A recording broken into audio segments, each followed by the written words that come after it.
This is Jay Martin. There is a battle brewing right now in Canada, and if you're not paying attention, I want to catch you up. Check this out. Throughout the summer and fall of 2021, I traveled extensively throughout the United States, and this is the first time I understood the true value of the sovereignty of the states. Because back then, the whole world, right, was in some version of restrictions or shutdowns and all of this.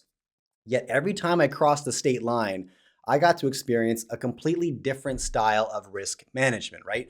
The whole world was dealing with some threats, but it wasn't the same threat in Oregon as it was in Arizona or Idaho. It wasn't the same in California as it was in Texas. It wasn't the same in Washington as it was in Nebraska. And I loved this because depending on how people felt about this threat, they could then choose their own adventure. And for the first time, I, as a Canadian, truly understood the value of the sovereignty of the states.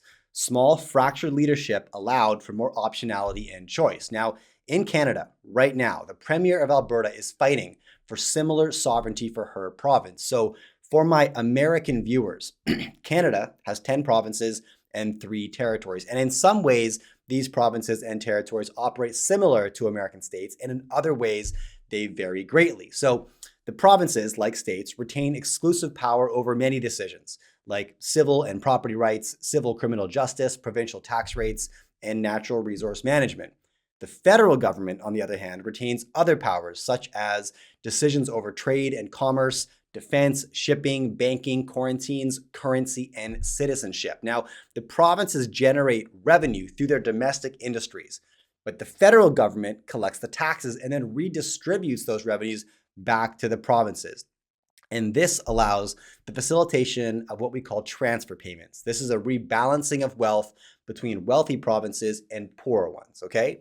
Now, Alberta, which is a province super rich with energy reserves, often referred to as the Texas of Canada, has historically punched far above its weight in contributing to Canada's well-being. But while the federal government in Ottawa has readily accepted the revenues that Alberta provides, it has simultaneously crippled Alberta's energy sector through heavy regulation and policy changes, effectively biting the hand that feeds it. Now, the newly elected Alberta Premier Danielle Smith has recently put forward legislation intended to spotlight what she considers to be federal government overreach into the provinces. She calls this the Alberta Sovereignty Act. You might have heard of it. Now, this act, the media right now is calling it unprecedented. And in many ways, it is.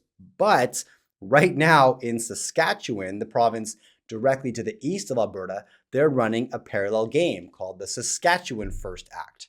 So the federal government right now is utilizing media to say that Canadians are very concerned about these provincial bills. I'm not, but that's what the media is saying. However, the Saskatchewan Legislative Assembly recently voted on the second reading of this bill, and the result was a 43-0 vote in favor, right? In favor of the Saskatchewan First Act. This is bipartisan support from the right, the left, and the center. So I don't know how concerned citizens of the provinces really are. So Alberta and Saskatchewan have recently put forward legislation. In Manitoba, the province, one more over to the east, is now in discussion with both provinces. The significance of this is that while Alberta and Saskatchewan are laden with resources that the world wants, they're both landlocked. There's no access to any international ports. But Manitoba, however, has a northern coastline. So this is what I mean when I say a fight is brewing in Canada, and it's a fight that Canada has not seen before. There is a coordinated effort from the provinces to seek safe harbor from the federal leadership. Now, a battle requires 2 parties, and as much of a critic of our Prime Minister Trudeau as I may be, he is not afraid to scrap. He's a fighter. In 2012, he actually stepped into a literal boxing ring with a conservative senator for a 5-round sanctioned boxing match. And the senator was no joke. He had a black belt in karate. He served in the Navy. But Trudeau beat him bloody, and he didn't win some kind of a cheesy decision.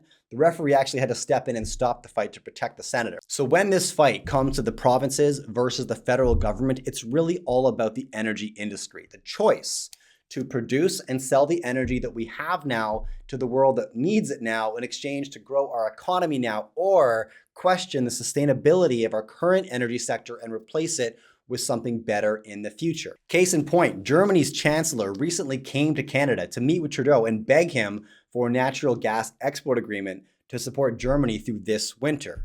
But Trudeau shut him down and said he couldn't make a sound business case for that deal. But what he could do is promise hydrogen power.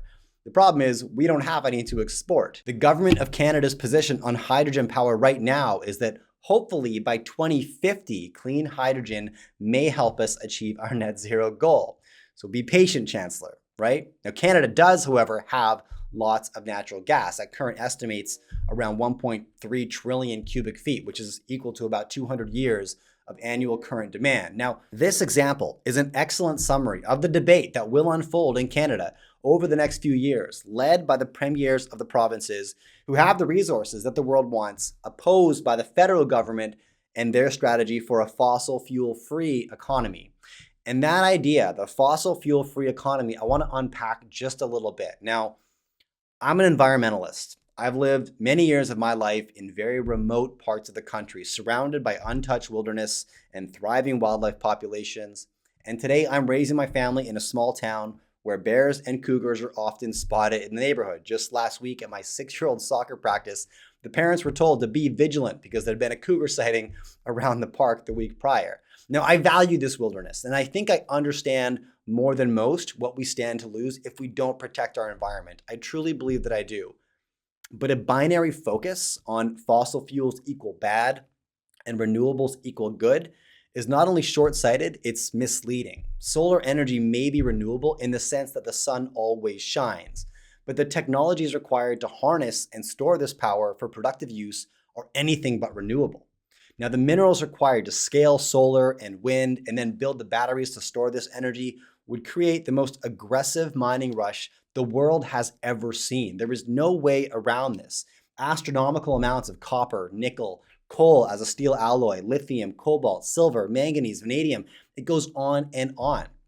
And are we led to assume that the same voices who are so adamant we need to shut down our fossil fuel industry will suddenly become the same voices supporting the permitting of mines all over the world to get the minerals that we need for this new strategy? Like, is that a realistic expectation? I don't think there's a chance.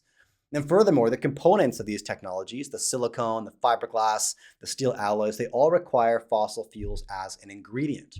A barrel of oil is used to produce about 6,000 different products, only 30% of which are combustible. So maybe we could wean the world off of oil if we could wean the world off of concrete, asphalt, steel, and plastic.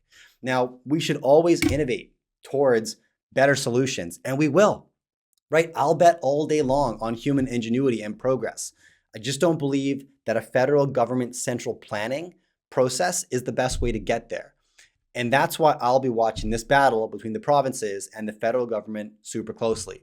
Regional leadership leads to an increase in trial and error, equating to more optionality and choice. Exactly what I experienced during 2021 when I was traveling extensively through the US. Small fractured efforts create more efficient solutions, right? When a restaurant fails, the industry gets stronger because a lesson is learned and entrepreneurs carry it forward. Whereas large top-down systems lead to increased fragility and unseen vulnerabilities, right? When a bank fails, the industry gets weaker. Interdependencies lead to contagion. Now, it often seems like we're running off a cliff and out of time. And in fact, in 1894, the Times newspaper predicted that in 50 years, every street in London will be buried under 9 feet of horse manure. Now, at that point in time, traffic congestion led by horses and carts was clogging the streets of London with horse feces, and swarms of flies were causing breakouts of typhoid fever. Dead horses would be left to putrefy in the road, and large cities all over the world were facing this crisis. New York was run by over 100,000 horses, producing over 2.5 million pounds of manure every single day. This became known as the Great Horse Manure Crisis of 1894, and it was predicted that urban civilization was doomed. What saved the day? An innovative new technology thought to be environmentally friendly, the internal combustion engine, the automobile, poop-free, right? And here we are. So the world is not simple. It would be nice if it was, but it isn't. We are terrible predictors of our future, and we are terrible predictors of the ripple effects of our decisions. And that is why promises of anything for the year 2050 are completely empty and meaningless and nothing but. But look, what do I know? I have my own blind spots. In order to see them more clearly and understand this issue more clearly, I'm going to be joined live on stage by two opposing forces, the former premiers of British Columbia and Saskatchewan, Christy Clark and Brad Wall. While British Columbia has long been the obstacle between Alberta's resource market and the global trade system, we're the province between Alberta and the ocean, Saskatchewan on the east side of Alberta has largely stood as an ally. These debates will be hosted as part of my conference, the Vancouver Resource Investment Conference, hosted in Vancouver, BC on January 29th and 30th. Check out the link below. And my promise to the audience is that I will not pull any punches with either politician. I'm going to be following this issue very closely as it develops, as the Saskatchewan First Act moves forward, as the Alberta Sovereignty Act moves forward, and how Manitoba joins the fight, all right? This could change the landscape of Canada. I'm excited to find out if it does. And as always, I publish a weekly newsletter, and I'd love to have you join the team. I publish every Sunday. It's free, and I absolutely love writing it. There's a link below where you can subscribe. See you next time. We actually need to have a damn good recession. The Russian economy is a gas station run by the mafia. $41 trillion has been created out of nothing. There's a stranglehold in China on most of these resources. The outlook and fundamentals for the metals remains very, very strong.